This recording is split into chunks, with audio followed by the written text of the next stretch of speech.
नमस्कार दोस्तों, मैं हूं बेनाम। कहानी शुरू करने से पहले आपसे एक छोटा सा निवेदन है। अगर आपने अभी तक हमारे चैनल को सब्सक्राइब नहीं किया है तो कृपया सब्सक्राइब जरूर करें। और हाँ, कमेंट में अपना नाम और जिस जगह से आप सुन रहे हैं वो जरूर लिखें, ताकि हम आपको व्यक्तिगत रूप से धन्यवाद दे सकें। तो चलिए अब बिना देर किए शुरू करते हैं आज की खौफनाक और रहस्यमयी कहानी। आधी रात का सन्नाटा था। सिर्फ उल्लू की हुंकार और दूर किसी सियाल की चीख इस घने जंगल के भीतर बसी शिवानिया गांव की खामोशी को चीर रही थी। गांव के अंतिम छोर पर स्थित खंडहर में तब्दील हो चुके प्राचीन शिव मंदिर का गर्भगृह सदियों से रहस्य और अंधविश्वास का गढ़ बना हुआ था। वहां की हवा में एक अजीब सी भारीपन थी, जैसे कोई अदृश्य शक्ति सांस ले रही हो। अचानक मंदिर के मुख्य द्वार पर टंगी टूटी हुई घंटी अपने आप बज उठी। एक धीमी, डरावनी और रहस्यमयी ध्वनि। यह ध्वनि इतनी अनपेक्षित थी कि गांव के कुछ सोए हुए कुत्ते भी भौंकने लगे, लेकिन कोई भी इंसान इस भयावह आवाज के स्रोत का पता लगाने की हिम्मत नहीं कर पाया। शिवानिया की धरती पर वर्षों से ऐसी घटनाओं का इतिहास रहा है, जहां अक्सर आधी रात को अलौकिक शक्तियों का खेल चलता था। गांव के बड़े बुजुर्ग कहते थे कि यह मंदिर सिर्फ पत्थर और ईंटों का ढांचा नहीं, बल्कि सदियों पुराने काले जादू और तंत्र विद्या का केंद्र है, जहां प्राचीन आत्माएं और सिद्ध शक्तियां आज भी विचरण करती हैं। डर इतना गहरा था कि ढलते सूरज के साथ ही लोग अपने घरों में दुबक जाते, खिड़कियां कसकर बंद कर लेते और अपनी सांसें रोककर रात के गुजरने का इंतजार करते थे। उस रात भी ऐसा ही था, लेकिन घंटी की वो रहस्यमयी आवाज एक नए और भयानक अध्याय की शुरुआत का संकेत थी। कुछ क्षणों बाद मंदिर के खंडित आंगन से एक मध्यम नीली रोशनी उभरने लगी, जो धीरे धीरे आकार लेने लगी, जैसे कोई आत्मा धरती से निकलकर आकाश की ओर बढ़ रही हो। उस रोशनी के साथ एक फुसफुसाहट सुनाई दी। वो जाग उठा है, समय आ गया है। यह फुसफुसाहट हवा में घुल गई, लेकिन अपने पीछे भय और अनिश्चितता का एक गहरा निशान छोड़ गई। गांव के किनारे पर बनी जीर्ण शीर्ण झोपड़ी में, जहां केवल एक टिमटिमाती लालटेन जल रही थी, एक बूढ़ी झुर्रियों वाली औरत, जिसे गांव में तांत्रिक माई के नाम से जाना जाता था, अचानक नींद से जाग उठी। उसकी आंखें लाल थीं, माथे पर चिंता की लकीरें गहरी हो गई थीं। वह कांपते हाथों से अपनी गर्दन पर टंगा रुद्राक्ष का पुराना ताबीज पकड़ने लगी, जैसे किसी अज्ञात खतरे से खुद को बचाने की कोशिश कर रही हो। उसे पता था यह घंटी की आवाज मात्र एक संयोग नहीं, बल्कि एक चेतावनी थी। एक ऐसी चेतावनी जो उसने वर्षों पहले अपने गुरु से सुनी थी। जब घंटी बिना बजाए बजे तो समझ लेना अंधकार अपनी चरम सीमा पर होगा।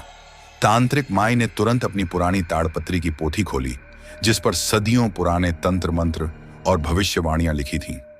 पोथी के पन्ने पीले पड़ चुके थे, कुछ फटे हुए भी थे, लेकिन उस पर लिखे अक्षर आज भी किसी काली शक्ति की तरह चमक रहे थे। माई की उंगलियां उन अक्षरों पर दौड़ने लगीं और उसके चेहरे पर एक भयावह सत्य का आभास होने लगा। वह जानती थी कि शिवानिया पर एक बड़ा संकट आने वाला है, एक ऐसा संकट जो सिर्फ एक व्यक्ति को नहीं, बल्कि पूरे गांव को अपनी चपेट में ले सकता था। उसने बुदबुदाते हुए कहा, नहीं, अभी नहीं, उसे जागना नहीं चाहिए था। उसकी आवाज में डर और निराशा साफ झलक रही थी। वह जानती थी कि जिस अंधकार की बात गुरु ने की थी, वह कोई साधारण बुरी शक्ति नहीं, बल्कि एक प्राचीन तांत्रिक आत्मा थी, जिसे सदियों पहले एक सिद्ध तांत्रिक ने शिव मंदिर के गर्भगृह में कैद कर दिया था। लेकिन अब लगता था कि वह बंधन टूट गया है। इसी गांव से कुछ दूरी पर शहर के चहल पहल भरे माहौल में एक युवा इतिहासकार और पैरानॉर्मल शोधकर्ता आरव अपनी लैब में देर रात तक काम कर रहा था। उसकी मेज पर पुरानी पांडुलिपियां, प्राचीन भाषा में लिखे भोजपत्र और कुछ अजीबोगरीब तांत्रिक प्रतीक बिखरे पड़े थे। आरव, जिसने अपना पूरा जीवन छिपे हुए रहस्यों और अलौकिक घटनाओं को समझने में समर्पित कर दिया था, शिवानिया गांव के प्राचीन शिव मंदिर से जुड़ी एक अजीब किंवदंती पर शोध कर रहा था। उसे बचपन से ही ऐसी कहानियों में गहरी दिलचस्पी थी, लेकिन शिवानिया की कहानी कुछ अलग थी। उसने इंटरनेट पर, किताबों में और गांव के पुराने दस्तावेजों में उस मंदिर का जिक्र कई बार पढ़ा था, जिसे काला जादू का केंद्र कहा जाता था। कुछ दिन पहले उसे एक गुमनाम चिट्ठी मिली थी, जिसमें केवल एक ही शब्द लिखा था, शिवानिया, और साथ में एक धुंधली सी तस्वीर थी जिसमें शिव मंदिर का गर्भगृह दिख रहा था। और उसके बीच में एक अजीबोगरीब चमकती हुई वस्तु थी। आरव ने इस पर ज्यादा ध्यान नहीं दिया था क्योंकि उसे लगा कि यह कोई शरारती तत्व का काम है। लेकिन आज रात जैसे ही शिवानिया के मंदिर में घंटी बजी थी, आरव की लैब में रखे उसके पुराने रेडियो रिसीवर पर अचानक तेज खर्राहट की आवाज आने लगी।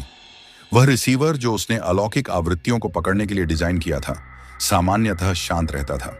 खर्राहट इतनी तेज थी कि आरव को कान बंद करने पड़े और फिर अचानक आवाज रुक गई, लेकिन स्क्रीन पर एक अस्पष्ट छवि उभर कर गायब हो गई। एक आकृति जो किसी प्राचीन प्रतीक जैसी दिख रही थी और उसके चारों ओर धुआं लिपटा था। आरव ने अपनी सीट से उछलकर रिसीवर को चेक किया, लेकिन सब कुछ सामान्य था। उसने सोचा कि यह सिर्फ एक तकनीकी गड़बड़ी होगी, लेकिन उसके अंदर एक अजीब सी बेचैनी उठने लगी। उसे याद आया, ठीक यही प्रतीक उसे उस प्राचीन भोजपत्र पर मिला था जिस पर शिवानिया मंदिर के बारे में लिखा था। भोजपत्र में उल्लेख था कि यह प्रतीक एक जागृत आत्मा का संकेत है जो किसी बड़े अशुभ के आगमन पर ही प्रकट होता है। यह सिर्फ एक संयोग नहीं हो सकता था। आरव ने तुरंत अपने लैपटॉप पर शिवानिया गांव के बारे में अपनी सारी जानकारी खोल ली। उसकी आंखें कंप्यूटर स्क्रीन पर टिकी हुई थीं, जहां उसने गांव से जुड़े हर रहस्य, हर कहानी को खंगालना शुरू कर दिया। उसे याद आया कि शिवानिया में हर कुछ दशकों में कुछ अजीबोगरीब घटनाएं घटित होती हैं, जैसे गांव के लोगों का रहस्यमय तरीके से गायब हो जाना या किसी की अचानक मौत हो जाना जिसके पीछे कोई तार्किक कारण नहीं होता। पुलिस भी इन मामलों को सुलझाने में नाकाम रही थी। यह सब अब एक बड़े पैटर्न का हिस्सा लग रहा था। आरव की आंखों में उत्सुकता और चिंता का मिश्रण था। उसने अपने रिसर्च नोट्स में देखा, अमावस्या की रात, प्राचीन प्रतीक का जागरण और काली शक्ति का उदय। आज अमावस्या की रात थी। उसे समझ आ गया कि जो कुछ भी शिवानिया में हो रहा है वह सिर्फ एक कहानी नहीं बल्कि एक भयावह वास्तविकता है। उसका दिल तेजी से धड़कने लगा। उसने ठान लिया कि उसे शिवानिया जाना ही होगा, इस रहस्य के पीछे का सच जानना होगा। वह अपने बैग में कुछ जरूरी सामान, एक टॉर्च, अपनी कैमरा और कुछ सुरक्षा उपकरण रखने लगा। आरव को यह नहीं पता था कि वह किस दुनिया में कदम रखने जा रहा है, लेकिन एक अदृश्य शक्ति उसे शिवानिया की ओर खींच रही थी। आरव अगली सुबह तड़के ही शिवानिया के लिए निकल पड़ा। रास्ते में हर गुजरता मील उसे रहस्य और डर की ओर खींच रहा था।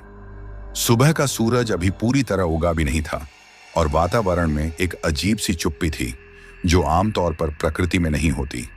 पेड़ों की शाखाएं हवा में ऐसे हिल रही थीं जैसे कोई अदृश्य हाथ उन्हें हिला रहा हो, और पत्तियों की सरसराहट में भी एक फुसफुसाहट सुनाई दे रही थी। शिवानिया पहुंचते ही आरव ने महसूस किया कि यह गांव बाकी गांवों से बिल्कुल अलग था। घरों के दरवाजे सुबह सुबह भी बंद थे, गलियां सुनसान थीं और हवा में अगर कुछ था तो वो था भय का एहसास। गांव में प्रवेश करते ही उसकी गाड़ी का इंजन अचानक बंद हो गया। कई बार कोशिश करने के बाद भी गाड़ी स्टार्ट नहीं हुई। आरव ने नीचे उतरकर देखा तो उसे लगा जैसे कोई शक्ति उसे आगे बढ़ने से रोक रही हो। उसे याद आया कि तांत्रिक ग्रंथों में ऐसी शक्तियों का जिक्र होता है जो अवांछित लोगों को अपने क्षेत्र में प्रवेश करने से रोकती हैं। उसने अपनी गाड़ी एक किनारे लगाई और पैदल ही गांव में आगे बढ़ने का फैसला किया। जैसे ही वह गांव के मुख्य मार्ग पर पहुंचा, उसकी नजर एक बूढ़ी औरत पर पड़ी जो एक पुराने नीम के पेड़ के नीचे बैठी कुछ मंत्रों का जाप कर रही थी। वह तांत्रिक माई थी। उसके चेहरे पर चिंता और थकावट साफ दिख रही थी, जैसे उसने रात भर नींद न ली हो। माई ने आरव को देखते ही अपनी जाप बंद कर दिया और उसकी ओर देखा। उसकी आंखों में एक अजीब सी चमक थी, जैसे वह आरव को सदियों से जानती हो। तुम आ गए, माई ने एक गहरी आवाज में कहा। मुझे पता था तुम आओगे। उस प्रतीक ने तुम्हें यहां तक खींच लिया। आरव चौंक गया। इस अजनबी औरत को उसके प्रतीक के बारे में कैसे पता चला? उसने पूछा, आपको कैसे पता चला? कौन सा प्रतीक? माई ने एक रहस्यमयी मुस्कान दी। वही प्रतीक जो आधी रात को जाग उठा था, वही प्रतीक जो अंधकार के आगमन की घोषणा करता है। आरव के दिमाग में अचानक कल रात की रिसीवर वाली घटना कौंध गई। यह औरत कुछ जानती थी। मुझे मंदिर के बारे में जानना है, आरव ने कहा, और उस अंधकार के बारे में भी। माई ने एक गहरी सांस ली और मंदिर की ओर इशारा करते हुए कहा, मंदिर में सदियों से एक प्राचीन तांत्रिक शक्ति कैद है। उसे असुर के नाम से जाना जाता था, जिसने कभी इस धरती पर हाहाकार मचाया था। एक सिद्ध तांत्रिक ने उसे मंदिर के गर्भगृह में हमेशा के लिए कैद कर दिया था। माई ने आगे बताया कि असुर की आत्मा को बांधने के लिए उस सिद्ध तांत्रिक ने एक विशेष बंधन कवच का प्रयोग किया था, जो केवल तभी टूट सकता था जब कोई बाहरी शक्ति उसे सक्रिय करे या कोई अनजान व्यक्ति अनजाने में उसके जाल में फंस जाए। और कल रात घंटी की आवाज उसी बंधन के टूटने का संकेत थी। माई ने अपनी आवाज धीमी करते हुए कहा, असुर जाग उठा है और उसे मुक्ति चाहिए। वह अपने बंधन तोड़ने के लिए कुछ भी कर सकता है। माई की बातें सुनकर आरव के रोंगटे खड़े हो गए। यह सिर्फ एक कहानी नहीं थी, यह एक वास्तविक खतरा था। आरव ने पूछा, तो अब क्या होगा? उसे कैसे रोका जा सकता है? माई की आंखें दूर मंदिर की ओर टिकी थीं, जहां से एक अजीबोगरीब गंध आ रही थी, जैसे कोई प्राचीन अवशेष जल रहा हो। उसे रोकने का सिर्फ एक ही रास्ता है, माई ने कहा, लेकिन वह बहुत खतरनाक है। तुम्हें मंदिर के सबसे गहरे हिस्से में जाना होगा, जहां असुर की आत्मा को कैद किया गया था। वहां तुम्हें शांति का दीपक मिलेगा, उसे जलाना होगा, लेकिन सावधान रहना, असुर तुम्हें रोकने की हर कोशिश करेगा। जैसे ही माई ने शांति का दीपक का नाम लिया, मंदिर की ओर से एक तीव्र चीख सुनाई दी, जिसने पूरे गांव को कंपा दिया। चीख इतनी भयावह थी कि आरव का दिल डर से सिकुड़ गया। माई का चेहरा पीला पड़ गया। जल्दी करो आरव, वह करीब आ रहा है, माई ने चिल्लाते हुए कहा। तुम्हें दीपक को जल्द से जल्द जलाना होगा, नहीं तो सब खत्म हो जाएगा। आरव ने बिना देर किए मंदिर की ओर दौड़ लगा दी, लेकिन जैसे ही वह मंदिर के प्रवेश द्वार के करीब पहुंचा, वहां से एक काली परछाई तेजी से उसकी ओर बढ़ी। उसकी आंखों में एक अजीब सी चमक थी और वह हवा में तैरती हुई दिखाई दे रही थी। वह परछाई उसके बिल्कुल करीब आकर रुक गई और आरव ने महसूस किया कि उस हवा में ठंडक नहीं, बल्कि एक अकल्पनीय ताप था। परछाई से एक धीमी लेकिन भयानक आवाज आई, तुम मुझे नहीं रोक सकते इंसान, मेरा समय आ गया है। आरव ने अपनी टॉर्च जलाई, लेकिन रोशनी परछाई के आर पार हो गई, जैसे वह सिर्फ हवा का एक झोंका हो। उसकी हिम्मत जवाब देने लगी, लेकिन उसे माई के शब्द याद आए, शांति का दीपक। उसे पता था कि उसे कुछ भी करके उस दीपक तक पहुंचना होगा, नहीं तो न सिर्फ शिवानिया बल्कि शायद पूरी दुनिया एक ऐसे अंधकार में डूब जाएगी जिससे निकलना नामुमकिन होगा। परछाई धीरे धीरे आरव की ओर बढ़ने लगी। उसके साथ मंदिर के पत्थरों से घिसटने की धीमी आवाज आ रही थी, जैसे कोई भारी जंजीर घिसट रही हो। आरव ने अपनी मुट्ठियां भींच लीं। उसे पता था कि अब उसकी लड़ाई किसी इंसान से नहीं, बल्कि एक अलौकिक शक्ति से है। क्या आरव शांति के दीपक तक पहुंच पाएगा?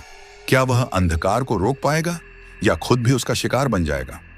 आरव ने अपनी पूरी ताकत लगाकर मंदिर की ओर दौड़ लगा दी थी, लेकिन जैसे ही वह खंडहर हो चुके प्रवेश द्वार के पास पहुंचा, उसके सामने एक काली भयावह परछाई तेजी से उसकी ओर बढ़ी।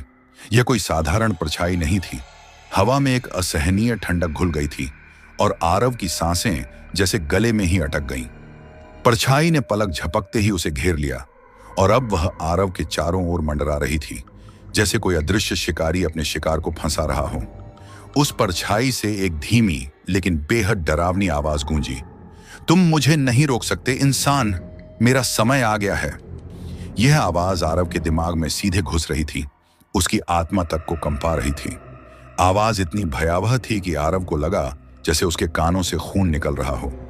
उसने अपनी टॉर्च जलाई, लेकिन रोशनी परछाई के आर पार निकल गई, जैसे वह सिर्फ एक भ्रम हो, एक मायावी साया। आरव ने महसूस किया कि यह केवल मानसिक हमला नहीं था, बल्कि परछाई से एक अदृश्य बल उस पर दबाव डाल रहा था, उसे पीछे धकेलने की कोशिश कर रहा था। उसके शरीर में एक अजीब सी ऐंठन महसूस हुई, जैसे कोई उसे अंदर से निचोड़ रहा हो। परछाई धीरे धीरे और करीब आने लगी। उसके साथ मंदिर के पत्थरों से घिसटने की धीमी आवाज आ रही थी, जैसे कोई भारी जंजीर घिसट रही हो या कोई विशालकाय जीव अपने शरीर को जमीन पर घसीट रहा हो। हवा में एक अजीब सी सड़ी हुई नम मिट्टी और पुरानी लाशों की गंध फैल गई, जो आरव के फेफड़ों में भर गई और उसे घुटन महसूस होने लगी।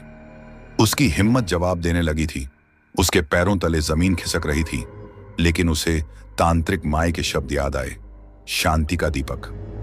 उसे पता था कि अगर वह यहां रुका तो न केवल शिवानिया बल्कि शायद पूरी दुनिया एक ऐसे अंधकार में डूब जाएगी जिससे निकलना नामुमकिन होगा। यह सोचकर आरव ने अपनी मुट्ठियां भींच लीं और अपनी आंखों को कसकर बंद कर लिया। उसने अपनी बची हुई ऊर्जा को एकत्र किया और एक गहरी सांस लेकर उसने उस परछाई में से होकर अंदर घुसने की कोशिश की। जैसे ही वह परछाई से होकर गुजरा, उसे लगा जैसे हजारों नुकीली सुइयां उसके शरीर में एक साथ चुभ गई हों और एक पल के लिए उसका दम घुट गया। लेकिन वह रुका नहीं। एक झटके में उसने अपने आप को मंदिर के मुख्य द्वार के भीतर धकेल दिया। अंदर कदम रखते ही परछाई की पकड़ थोड़ी ढीली पड़ी और आरव जमीन पर हांफता हुआ गिर पड़ा। उसने पीछे मुड़कर देखा तो परछाई मंदिर के प्रवेश द्वार पर ही ठिठक गई थी, जैसे उसे किसी अदृश्य बाधा ने रोक दिया हो। शायद मंदिर के अंदर का प्राचीन बंधन उसे पूरी तरह प्रवेश करने से रोक रहा था, या शायद वह असुर अभी इतना शक्तिशाली नहीं हुआ था कि सीधे तौर पर हमला कर सके। यह आरव के लिए एक छोटी सी जीत थी, लेकिन खतरा अभी टला नहीं था। मंदिर के भीतर का वातावरण बाहर से भी कहीं अधिक भयावह था। हवा में सीलन, धूल और एक अनजानी दुर्गंध थी जो आत्मा तक को अंदर से सड़ा देने वाली थी। आरव ने अपनी टॉर्च जलाई तो रोशनी में धूल के कण ऐसे नाच रहे थे जैसे वे कोई प्रेतात्मा हों। मंदिर की दीवारें काई और मकड़ी के जालों से ढकी थीं और हर तरफ खंडित मूर्तियां और गिरे हुए पत्थर बिखरे पड़े थे। ऐसा लग रहा था जैसे यह जगह सदियों से वीरान पड़ी हो, लेकिन फिर भी यहां एक अजीब सी ऊर्जा महसूस हो रही थी। एक ऐसी ऊर्जा जो हर पल आरव को अपनी ओर खींच रही थी और साथ ही उसे डरा भी रही थी। दीवारों पर प्राचीन भाषा में कुछ शिलालेख खुदे हुए थे जो समय के साथ धुंधले पड़ गए थे, लेकिन कुछ प्रतीक अभी भी साफ दिखाई दे रहे थे। वो प्रतीक जो आरव ने अपनी किताबों और भोजपत्रों में देखे थे, असुर के प्रतीक। यह इस बात का संकेत था कि वह सही जगह पर है, लेकिन यह संकेत उसे और भी ज्यादा डरा रहा था। मंदिर के केंद्र में एक विशालकाय गर्भगृह था, जिसके प्रवेश द्वार पर दो विशालकाय नंदी की मूर्तियां टूटी पड़ी थीं। उनके चेहरे पर एक अजीब सी शांति थी, जैसे वे किसी भयानक दृश्य को देखकर शांत हो गए हों। गर्भगृह के अंदर से एक मध्यम नीली रोशनी आ रही थी जो रहस्यों और खतरों से भरी हुई लग रही थी। आरव ने अपनी टॉर्च की रोशनी को पूरे मंदिर में घुमाया तो उसे दीवारों पर कुछ अजीबोगरीब चित्र और नक्काशी दिखी।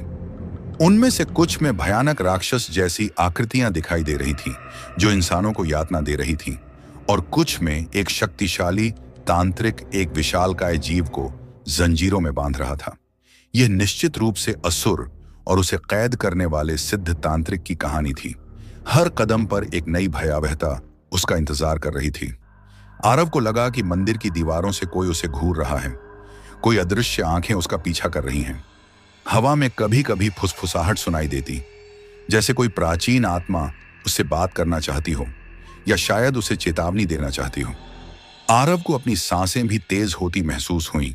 उसके दिल की धड़कन इतनी तेज थी कि उसे अपने कानों में स्पष्ट सुनाई दे रही थी। वह जानता था कि उसे आगे बढ़ना होगा, लेकिन उसके अंदर का डर उसे रोक रहा था। यह सिर्फ एक जगह नहीं थी, यह एक जीवित नरक था जो अपनी भयानक यादों और कैद आत्माओं से भरा हुआ था। आरव को यह भी महसूस हुआ कि उसका फोन नेटवर्क गायब हो गया है। वह पूरी तरह से इस वीरान और भयावह जगह पर अकेला था। आरव ने खुद को संभाला और मंदिर के आंतरिक भाग की ओर बढ़ा, जहां से नीली रोशनी आ रही थी। जैसे जैसे वह गर्भगृह की ओर बढ़ता गया, मंदिर का माहौल और भी भयावह होता गया।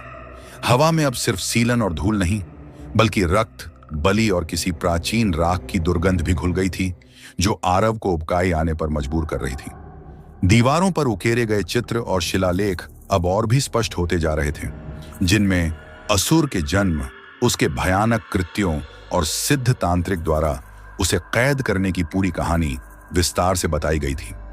एक जगह पर एक विशालकाय चित्र था, जिसमें असुर को एक विशाल काले धुएं के रूप में दिखाया गया था, जिसके हाथ पैर नहीं थे, लेकिन जिसकी आंखें दहकते अंगारों की तरह चमक रही थीं। उसके चारों ओर असंख्य आत्माएं और लाशें बिखरी पड़ी थीं। यह चित्र इतना जीवंत था कि आरव को लगा कि वह असुर की उपस्थिति को महसूस कर सकता है। आगे बढ़ते हुए आरव को एक संकीर्ण गलियारा मिला जो गर्भगृह की ओर जाता था।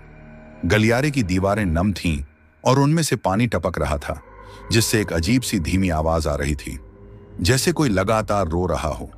गलियारे के अंत में उसे एक टूटे हुए पत्थर के पास एक प्राचीन धातु का संदूक मिला। संदूक पर अजीबोगरीब प्रतीक खुदे हुए थे और वह धूल की एक मोटी परत से ढका हुआ था। आरव ने संदूक को खोलने की कोशिश की तो एक अजीब सी कंपन महसूस हुई, जैसे संदूक के अंदर कोई जीवित चीज हो। डरते डरते उसने संदूक खोला तो अंदर एक प्राचीन पांडुलिपि मिली जो चमड़े के पन्नों पर लिखी थी और उस पर रक्त के सूखे हुए धब्बे थे। पांडुलिपि की भाषा आरव के लिए पूरी तरह से अजनबी थी, लेकिन उसमें कुछ चित्र थे जो शांति के दीपक के स्थान और उसे जलाने की विधि का वर्णन कर रहे थे। एक चित्र में एक त्रिशूल के नीचे एक दीपक जलता हुआ दिखाया गया था और उसके चारों ओर कुछ विशेष मंत्र लिखे हुए थे। पांडुलिपि के अंत में एक चेतावनी भी थी, जो कोई भी इस दीपक को बुझाएगा वह स्वयं अंधकार का भागी होगा। आरव को लगा कि यह पांडुलिपि उसे मंदिर के सबसे गहरे रहस्य तक पहुंचाएगी, लेकिन उसे यह भी महसूस हुआ कि असुर उसकी हर हरकत पर नजर रख रहा है। गलियारे में हवा में एक धीमी लेकिन स्पष्ट फुसफुसाहट सुनाई दी। तुम मुझे नहीं पा सकते, तुम मेरे रहस्य नहीं जान सकते। यह आवाज आरव के दिमाग में घुसकर उसे भ्रमित करने लगी। उसे अपने बचपन के भयानक सपने, अपने खोए हुए प्रियजनों के चेहरे और अपने सबसे गहरे डर दिखाई देने लगे। यह असुर का मानसिक हमला था जो उसे कमजोर करने की कोशिश कर रहा था। आरव ने अपने दिमाग को साफ रखने की कोशिश की और अपनी सारी शक्ति लगाकर उस फुसफुसाहट को नजरअंदाज करने की कोशिश की। वह जानता था कि अगर वह अपनी मानसिक एकाग्रता खो देगा तो असुर उस पर पूरी तरह से हावी हो जाएगा। आगे बढ़ते हुए आरव को एक और बड़ा कमरा मिला जो मुख्य गर्भगृह के ठीक बाहर था। यह कमरा लगभग पूरी तरह से ढह चुका था और छत से सूरज की थोड़ी सी रोशनी अंदर आ रही थी, जिससे धूल और धुएं के गुब्बार दिखाई दे रहे थे। कमरे के बीच में एक विशालकाय हवन कुंड था जो पूरी तरह से सूख चुका था और उसमें जले हुए अवशेष बिखरे पड़े थे। हवन कुंड के चारों ओर कुछ मानव हड्डियां और बलि के अवशेष भी बिखरे पड़े थे, जिनसे एक अजीब सी दुर्गंध आ रही थी। यह देखकर आरव का पेट हिल गया। उसे लगा कि यह हवन कुंड असुर को कैद करने या उसकी शक्तियों को नियंत्रित करने के लिए इस्तेमाल किया गया होगा, लेकिन अब हवन कुंड की शक्ति पूरी तरह से क्षीण हो चुकी थी। कमरे के एक कोने में आरव को एक पत्थर पर खुदा हुआ एक पुराना नक्शा मिला जो मंदिर के विभिन्न हिस्सों को दिखा रहा था, और गर्भगृह के केंद्र में एक बिंदु को दीपक का स्थान के रूप में चिह्नित किया गया था। नक्शे के चारों ओर कुछ चेतावनी के प्रतीक भी थे जो असुर के जाल और बाधाओं का संकेत दे रहे थे। आरव ने नक्शे को ध्यान से देखा और उसे समझ आ गया कि उसे गर्भगृह के किस विशेष स्थान पर दीपक को खोजना है। वह अब जानता था कि उसे किस दिशा में जाना है, लेकिन यह ज्ञान भी उसे एक नए डर से भर रहा था। गर्भगृह का प्रवेश द्वार अब आरव के सामने था। यह एक विशालकाय लकड़ी का भारी दरवाजा था जो पूरी तरह से टूट चुका था और एक तरफ झुका हुआ था। दरवाजे पर अजीबोगरीब नक्काशी थी जिसमें भयावह चेहरे और राक्षस जैसी आकृतियां बनी हुई थीं, जिनसे भय और क्रोध का भाव टपक रहा था। जैसे ही आरव ने गर्भगृह में कदम रखा, उसे लगा जैसे उसने किसी दूसरी दुनिया में प्रवेश कर लिया हो। गर्भगृह के भीतर का वातावरण इतना भारी था कि आरव को अपनी सांसें लेने में भी दिक्कत हो रही थी। हवा में एक अजीब सी ऊर्जा थी जो ठंडी और भारी दोनों थी, जैसे लाखों आत्माएं एक साथ यहां पर फंसी हुई हों। नीली रोशनी जो बाहर से दिख रही थी अब और भी तेज हो गई थी, लेकिन यह रोशनी किसी शांति का संकेत नहीं थी, बल्कि किसी भयानक शक्ति के जागरण का प्रतीक थी। यह रोशनी किसी अज्ञात स्रोत से आ रही थी और गर्भगृह के केंद्र में एक त्रिशूल के पास केंद्रित थी जो जमीन में गड़ा हुआ था। त्रिशूल के ऊपर एक प्राचीन धातु का दीपक रखा था जिससे वह नीली रोशनी निकल रही थी। यही शांति का दीपक था। दीपक के चारों ओर एक अदृश्य ऊर्जा कवच था जिससे उसे छूना असंभव लग रहा था। गर्भगृह की दीवारों पर, जो अब भी कुछ हद तक सलामत थीं, असुर के जीवन के भयानक चित्र उकेरे गए थे। एक चित्र में असुर को एक विशालकाय नाग के रूप में दिखाया गया था जिसके कई सिर थे और हर सिर से आग की लपटें निकल रही थीं।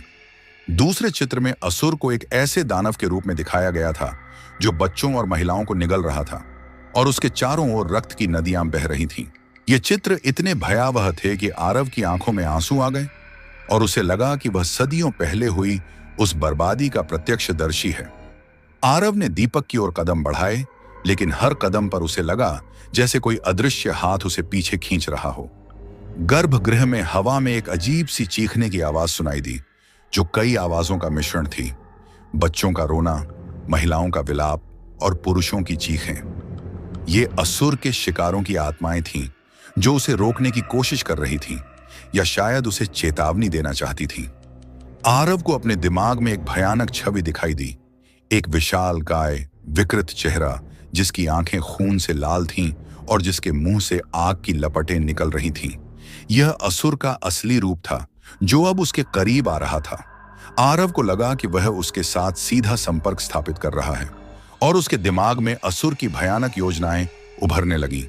दुनिया को अंधकार में डुबाना, सभी जीवित प्राणियों को अपनी शक्ति का दास बनाना और मृत्यु और विनाश का शासन स्थापित करना। आरव का शरीर कांपने लगा, लेकिन उसने अपनी हिम्मत नहीं हारी। वह जानता था कि उसे दीपक तक पहुंचना ही होगा। जैसे ही वह दीपक के करीब पहुंचा, गर्भगृह की नीली रोशनी और तेज हो गई और असुर की भयानक उपस्थिति इतनी बढ़ गई कि आरव को लगा जैसे उसकी आत्मा शरीर से बाहर निकल जाएगी। हवा में एक भयानक गर्जना हुई और मंदिर की छत से पत्थर गिरने लगे। असुर अब पूरी तरह से जागृत हो चुका था और वह आरव को अपने लक्ष्य तक पहुंचने से रोकने के लिए अपनी सारी शक्ति लगा रहा था। आरव ने अपना हाथ दीपक की ओर बढ़ाया, लेकिन ठीक उसी पल जमीन कांपने लगी और त्रिशूल के चारों ओर की जमीन फटने लगी। एक विशालकाय दरार खुल गई, जिससे नारंगी रंग की आग की लपटें बाहर निकलने लगी। दरार के अंदर से असुर का एक विशालकाय धुएंदार हाथ बाहर आया, जो आरव को अपनी ओर खींचने की कोशिश कर रहा था। उस हाथ की उंगलियां इतनी बड़ी थीं कि वे आरव को आसानी से कुचल सकती थीं। आरव ने अपनी जान बचाने के लिए पीछे हटने की कोशिश की, लेकिन उसका पैर एक गिरे हुए पत्थर पर फिसल गया और वह जमीन पर गिर पड़ा। असुर का धुएंदार हाथ अब उसके ऊपर मंडरा रहा था और उसकी आंखें आरव को सीधे देख रही थीं। आरव को लगा कि यह उसका अंत है। असुर की आंखों में विजय की चमक थी और एक पल के लिए आरव को लगा जैसे उसे अपनी पूरी जिंदगी एक पल में दिख गई हो। दीपक उससे बस कुछ ही इंच दूर था, लेकिन असुर का हाथ उसके और दीपक के बीच एक भयानक बाधा बन चुका था। आरव ने अपनी सारी बची हुई शक्ति को एकत्रित किया और अपनी आंखों को कसकर बंद कर लिया, इस उम्मीद में कि कोई चमत्कार हो। असुर का हाथ धीरे धीरे आरव के शरीर की ओर बढ़ने लगा और गर्भगृह में असुर की भयानक हंसी गूंजने लगी, जो पूरे मंदिर को अपनी चपेट में ले रही थी। क्या आरव असुर के चंगुल से बच पाएगा? क्या वह शांति के दीपक को जला पाएगा, या अंधकार उसे हमेशा के लिए निगल जाएगा? आरव जमीन पर गिरा पड़ा था और असुर का विशालकाय धुएंदार हाथ उसके ठीक ऊपर मंडरा रहा था। उस हाथ से एक असहनीय ताप निकल रहा था, जो आरव की त्वचा को झुलसा रहा था, जैसे वह नरक की आग से निकला हो। असुर की दहकती हुई आंखें सीधे आरव की आंखों में देख रही थीं और उन आंखों में सदियों की नफरत और विनाश की भूख साफ झलक रही थी। गर्भगृह में असुर की भयानक हंसी गूंजने लगी थी, जो केवल आवाज नहीं थी, बल्कि एक कंपन थी जो आरव की हड्डियों तक को हिला रही थी। हर कंपन के साथ मंदिर की छत से और बड़े पत्थर गिरने लगे, जैसे मंदिर भी असुर की शक्ति के सामने ठहरा हो। आरव को लगा कि उसका अंत निश्चित है। वह असहाय था, उसके पास कोई रास्ता नहीं था। असुर का धुएंदार हाथ अब उसकी गर्दन के ठीक ऊपर था और आरव को अपनी सांसें भी भारी महसूस होने लगी थीं। उसे लगा कि वह ऑक्सीजन की कमी से दम तोड़ देगा, या शायद असुर उसे पल भर में राख कर देगा। उसके दिमाग में तांत्रिक माई के शब्द गूंज रहे थे, शांति का दीपक, उसे जलाना होगा। दीपक उससे बस कुछ ही इंच दूर था, त्रिशूल के ऊपर रखा हुआ, लेकिन असुर का हाथ उसके और दीपक के बीच एक अभेद्य दीवार बन चुका था। आरव ने अपनी बची हुई ऊर्जा को एकत्रित किया। एक पल के लिए उसे अपनी मां का चेहरा याद आया, फिर अपने पिता का, और फिर उन सभी लोगों का जो इस गांव में असुर के कारण पीड़ित हुए थे। यह सब सोचकर उसके अंदर एक नई शक्ति जागृत हुई, एक ऐसी शक्ति जो डर से भी बड़ी थी, उम्मीद की शक्ति। उसे पता था कि उसे हार नहीं माननी। उसने अपनी मुट्ठियां भींच लीं और अपने आप को असुर के हाथ से बचाने की अंतिम कोशिश की। ठीक उसी पल गर्भगृह में एक अजीब सी ऊर्जा का प्रवाह हुआ। यह ऊर्जा नीली रोशनी से भिन्न थी। यह प्राचीन और पवित्र लग रही थी। आरव को लगा जैसे कोई अदृश्य हाथ उसे ऊपर खींच रहा हो। उसने अपनी आंखें खोलीं तो देखा कि असुर का हाथ एक पल के लिए ठिठक गया था, जैसे उसे किसी अदृश्य शक्ति ने रोक दिया हो। हवा में एक धीमी लेकिन स्पष्ट मंत्रोच्चार की आवाज गूंजने लगी, जो मंदिर के बाहर से आ रही थी। यह तांत्रिक माई की आवाज थी। माई मंदिर के बाहर नीम के पेड़ के नीचे बैठकर एक प्राचीन शक्तिशाली मंत्र का जाप कर रही थी और उसके चारों ओर एक प्रकाश का घेरा बन गया था। उसके हाथों में रुद्राक्ष की माला तेजी से घूम रही थी और उसके माथे पर पसीने की बूंदें टपक रही थीं। माई अपनी सारी तांत्रिक शक्ति लगा रही थी ताकि असुर को कुछ पल के लिए रोका जा सके। माई का मंत्र असुर पर सीधा प्रहार कर रहा था और असुर का धुएंधार हाथ कांपने लगा। उस हाथ से एक अजीब सी चीख निकली, जैसे उसे दर्द हो रहा हो। आरव को मिला यह मौका। उसने अपनी जान बचाने के लिए एक अंतिम छलांग लगाई और असुर के हाथ के नीचे से सरक गया। वह सीधे दीपक की ओर भागा। असुर ने गुस्से में गर्जना की और उसका हाथ एक बार फिर आरव की ओर बढ़ा, लेकिन इस बार आरव तेजी से आगे बढ़ चुका था। वह दीपक तक पहुंच गया और उसका हाथ त्रिशूल पर रखा हुआ था। त्रिशूल से एक ठंडी लेकिन शांत ऊर्जा का प्रवाह आरव के शरीर में हुआ, जिसने उसे एक नई हिम्मत दी। उसे याद आया कि पांडुलिपि में लिखा था कि शांति का दीपक केवल उसी व्यक्ति द्वारा जलाया जा सकता है जिसके मन में कोई स्वार्थ न हो और जो निडर होकर बुराई का सामना करे। आरव ने अपनी जेब से लाइटर निकालने की कोशिश की, लेकिन उसके हाथ कांप रहे थे। असुर की गर्जना और तेज हो गई और अब वह केवल मानसिक हमला नहीं कर रहा था, बल्कि गर्भगृह की दीवारों से काली छिपछिपी छायाएं निकलकर आरव की ओर बढ़ रही थीं, जैसे वे उसे जकड़ लेना चाहती हों। हवा में बदबू और तेज हो गई और आरव को लगा कि सैकड़ों अदृश्य हाथ उसे पकड़ने की कोशिश कर रहे हैं। उसने अपने दांत भींच लिए और पूरी शक्ति लगाकर लाइटर निकाला। आरव ने कांपते हाथों से लाइटर निकाला और शांति के दीपक की लौ जलाने की कोशिश की। दीपक के चारों ओर का ऊर्जा कवच अभी भी सक्रिय था, जिससे आरव का हाथ दीपक तक नहीं पहुंच पा रहा था। यह वही अदृश्य बाधा थी जिसका जिक्र माई ने किया था। असुर की भयानक हंसी गर्भगृह में गूंज रही थी। तुम मुझे नहीं जला सकते इंसान। यह दीपक सदियों से बुझा हुआ है। यह अब सिर्फ एक राख का ढेर है। असुर की बातें आरव के दिमाग में भ्रम पैदा कर रही थीं, उसे डरा रही थीं। आरव ने अपनी आंखों को कसकर बंद कर लिया और उस पांडुलिपि में लिखे चित्रों को याद करने की कोशिश की। उसे याद आया कि पांडुलिपि में त्रिशूल के नीचे एक विशेष प्रतीक बना हुआ था और उसके चारों ओर कुछ मंत्र लिखे थे।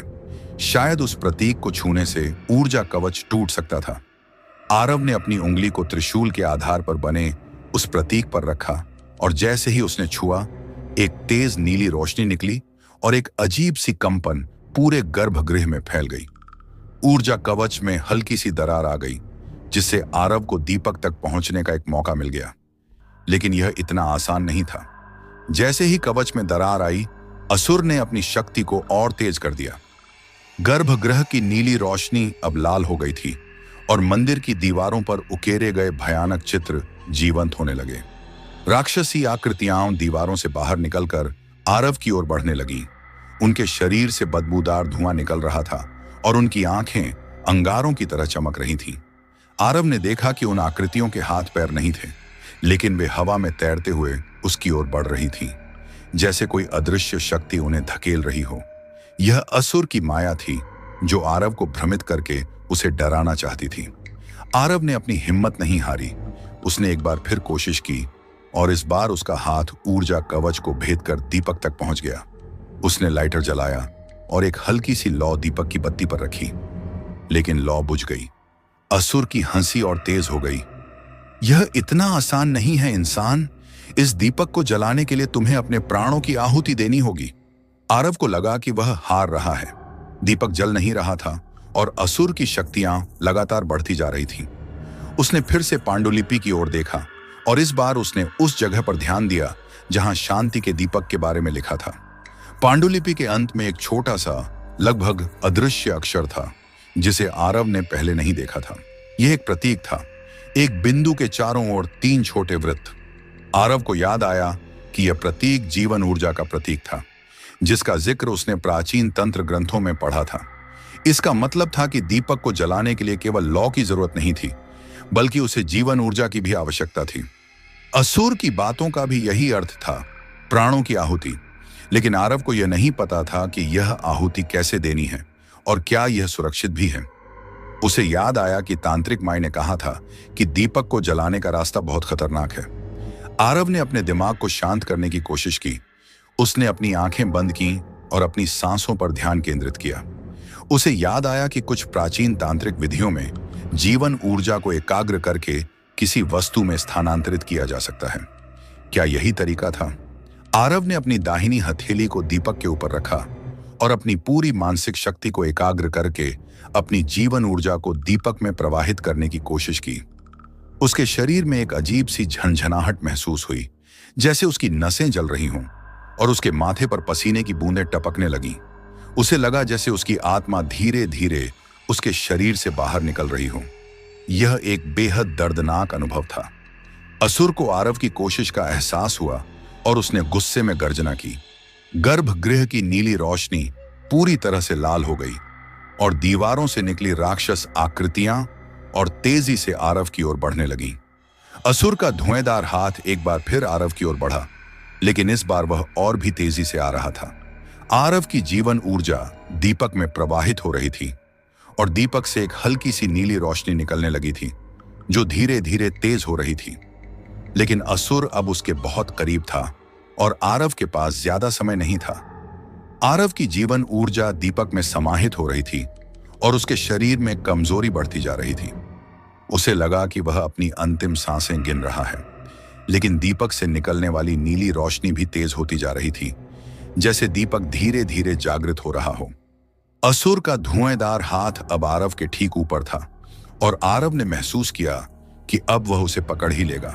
उसने अपनी आंखें खोली और एक अंतिम बार दीपक की ओर देखा। ठीक उसी पल तांत्रिक माई की आवाज एक बार फिर गूंजी, लेकिन इस बार यह आवाज बहुत तेज और स्पष्ट थी, जैसे वह आरव के दिमाग में सीधे प्रवेश कर रही हो। बलिदान, आरव, बलिदान। माई बाहर से अपनी पूरी शक्ति से मंत्रोच्चार कर रही थी और उसके चारों ओर की प्रकाश की आभा और तीव्र हो गई थी। माई को पता था कि आरव क्या कर रहा है और उसे यह भी पता था कि केवल पूरी तरह से बलिदान ही शांति के दीपक को पूरी तरह से प्रज्वलित कर सकता है। आरव को माई के शब्दों का अर्थ समझ आ गया। उसे सिर्फ जीवन ऊर्जा प्रवाहित नहीं करनी थी, बल्कि उसे अपनी पूरी शक्ति, अपने पूरे अस्तित्व को दीपक में समर्पित करना था। यह आत्म बलिदान था। आरव ने अपनी आंखें बंद की और अपनी पूरी चेतना को दीपक में केंद्रित कर दिया। उसने अपने शरीर को पूरी तरह से शिथिल छोड़ दिया और अपनी आत्मा को दीपक की ओर जाने दिया। जैसे ही आरव ने अपने आप को पूरी तरह से समर्पित किया, दीपक से एक तीव्र सफेद रोशनी निकली, जिसने पूरे गर्भगृह को अपनी चपेट में ले लिया। यह रोशनी इतनी तेज थी कि असुर का धुएंदार हाथ एक पल के लिए पीछे हट गया, जैसे उसे किसी तीव्र दर्द का एहसास हुआ हो। रोशनी के साथ ही गर्भगृह में एक भयानक विस्फोट हुआ, जिसने पूरे मंदिर को हिला दिया। असुर ने दर्दनाक चीख मारी और उसकी काली चिपचिपी छायाएं दीवारों में वापस समाहित होने लगी। शांति का दीपक अब पूरी तरह से प्रज्वलित हो चुका था और उसकी सफेद रोशनी इतनी तीव्र थी कि वह असुर की अंधेरी शक्ति को भेद रही थी। असुर के शरीर से धुआं निकलने लगा और वह धीरे धीरे पीछे हटने लगा। उसकी भयानक आंखें अब कमजोर पड़ गई थीं और उसकी दहाड़ दर्द से भरी थी। आरव ने दीपक को पूरी तरह से प्रज्वलित कर दिया था, लेकिन इस प्रक्रिया में वह अपनी पूरी शक्ति खो चुका था। वह जमीन पर निढाल होकर गिर पड़ा। उसकी सांसें धीमी पड़ गई थीं और उसकी आंखों में अब कोई चमक नहीं थी। उसकी त्वचा पीली पड़ गई थी और उसके शरीर से पसीना और खून दोनों बह रहे थे। शांति का दीपक अपनी पूरी शक्ति से चमक रहा था और उसकी रोशनी असुर को लगातार पीछे धकेल रही थी। असुर अब गर्भगृह के अंतिम छोर तक पहुंच चुका था और वह अपनी सारी शक्ति लगा रहा था ताकि वह रोशनी से बच सके, लेकिन रोशनी उसे लगातार जला रही थी और उसके शरीर से भयानक चीखें निकल रही थीं। असुर धीरे धीरे एक पतली धुएंदार रेखा में बदल रहा था, जैसे उसकी शक्ति पूरी तरह से क्षीण हो रही हो। कुछ क्षणों के बाद एक अंतिम चीख के साथ असुर का धुआं मंदिर की दीवारों में समाहित हो गया और गर्भगृह में सन्नाटा छा गया। शांति का दीपक अभी भी अपनी पूरी शक्ति से चमक रहा था, लेकिन उसकी रोशनी अब धीरे धीरे कम होने लगी थी। मंदिर की दीवारों से अब कोई काली छाया नहीं निकल रही थी और हवा में मौजूद दुर्गंध भी कम हो गई थी। आरव ने असुर को रोक दिया था, लेकिन इसकी कीमत उसे अपनी जान देकर चुकानी पड़ी थी। माई, जो मंदिर के बाहर मंत्रोच्चार कर रही थी, ने अचानक महसूस किया कि असुर की शक्ति क्षीण हो गई है। उसने अपने जाप को रोका और तेजी से मंदिर की ओर भागी। जैसे ही वह गर्भगृह में पहुंची, उसने आरव को जमीन पर निढाल पड़ा देखा और उसके करीब ही शांति का दीपक अभी भी जल रहा था। माई की आंखें आंसुओं से भर गईं। उसने आरव को उठाया और उसके माथे पर हाथ रखा। आरव की सांसें बहुत धीमी चल रही थीं और उसका शरीर ठंडा पड़ रहा था। माई को पता था कि आरव ने एक महान बलिदान दिया है। वह रोने लगी। आरव, तुमने यह कर दिखाया। उसने अपने हाथों में आरव के ठंडे हाथों को थाम लिया और उसे लगा कि आरव का जीवन उससे दूर जा रहा है। माई ने अपनी गर्दन पर टंगा रुद्राक्ष का ताबीज निकाला और उसे आरव के माथे पर रख दिया। ताबीज से एक मध्यम सुनहरी रोशनी निकली जो आरव के शरीर में समाहित होने लगी। माई ने बुदबुदाते हुए एक प्राचीन हीलिंग मंत्र का जाप करना शुरू किया। उसकी आवाज में दर्द और उम्मीद दोनों थे। शांति का दीपक अब लगभग बुझने वाला था। उसकी लौ बहुत धीमी पड़ गई थी। माई को पता था कि दीपक को जलते रहने के लिए लगातार जीवन ऊर्जा की आवश्यकता होगी और अगर यह बुझ गया तो असुर फिर से जागृत हो सकता है। आरव ने असुर को हरा दिया था, लेकिन क्या वह खुद बच पाएगा? और अगर वह बच भी गया तो क्या असुर हमेशा के लिए नष्ट हो गया है या वह किसी और रूप में वापस आ सकता है? शांति का दीपक क्या पूरी तरह से असुर को नियंत्रित कर पाएगा या यह सिर्फ एक अस्थायी समाधान था? आरव का भविष्य अब पूरी तरह से माई के हाथों में था और शिवानिया गांव पर मंडराया खतरा अभी पूरी तरह से टला नहीं था। क्या माई आरव को बचा पाएगी और क्या असुर का साया हमेशा के लिए दूर हो जाएगा? यह था काला जादू और तंत्र विद्या का टकराव का तीसरा और सबसे तीव्र एपिसोड। आरव ने एक अविश्वसनीय बलिदान दिया है, लेकिन क्या वह इस भयावह लड़ाई से जीवित निकल पाएगा? और असुर का क्या हुआ? क्या वह सच में नष्ट हो गया या सिर्फ छिपा है? अगले अवसर की प्रतीक्षा में अगले एपिसोड में जानिए आरव की किस्मत का फैसला और शिवानिया गांव के भविष्य का रहस्य। बने रहिए हमारे साथ इस रोमांचक और रहस्यमयी यात्रा में। माई, जिसका पूरा शरीर मंत्रों के जाप से थरथरा रहा था और माथे पर पसीने की बूंदें थीं, जैसे ही गर्भगृह में पहुंची, आरव को जमीन पर निढाल पड़ा देखकर उसकी आत्मा तक कांप उठी। शांति का दीपक अभी भी जल रहा था।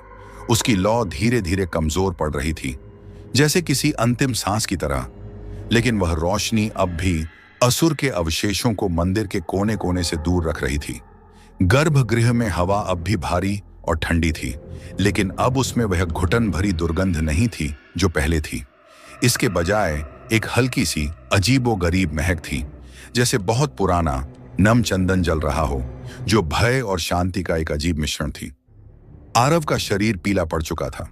उसकी सांसें इतनी धीमी थीं कि माई को लगा कि वह कभी भी रुक सकती हैं। उसके माथे पर पसीना और खून दोनों बह रहे थे और उसकी आंखें आधी खुली हुई थीं, जिनमें अब कोई चमक नहीं थी, बस एक खालीपन था। माई को एहसास हुआ कि आरव ने शांति के दीपक को जलाने के लिए सिर्फ अपनी जीवन ऊर्जा ही नहीं, बल्कि अपने अस्तित्व का एक बड़ा हिस्सा भी समर्पित कर दिया था।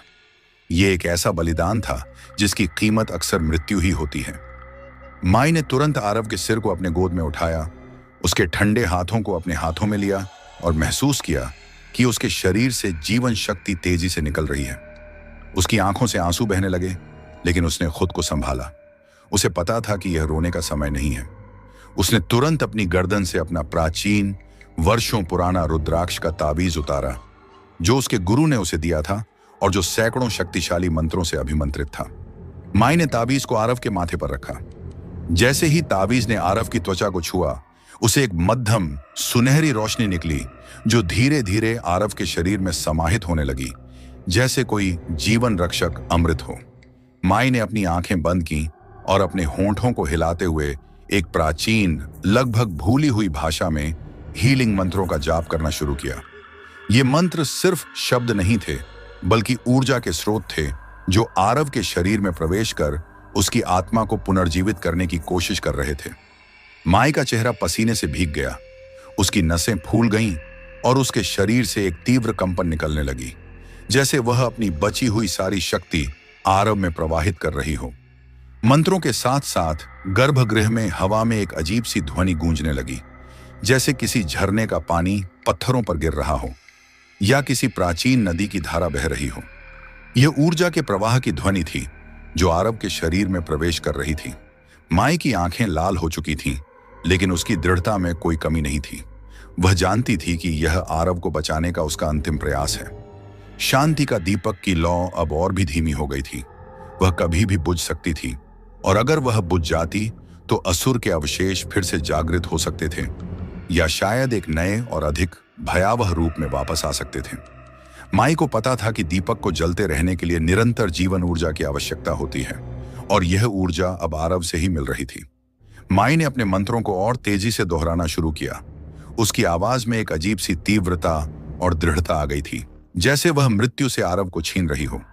उसने अपने गुरु के दिए सभी ज्ञान का प्रयोग किया, अपने सभी वर्षों की तपस्या और साधना को आरव को बचाने में लगा दिया। माई ने अपनी ऊर्जा के अंतिम कतरे तक को आरव में प्रवाहित कर दिया।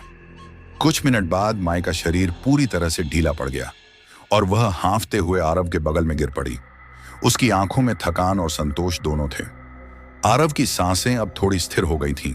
उसकी त्वचा में हल्का सा गुलाबीपन लौट आया था और उसके होंठ हल्के से हिले।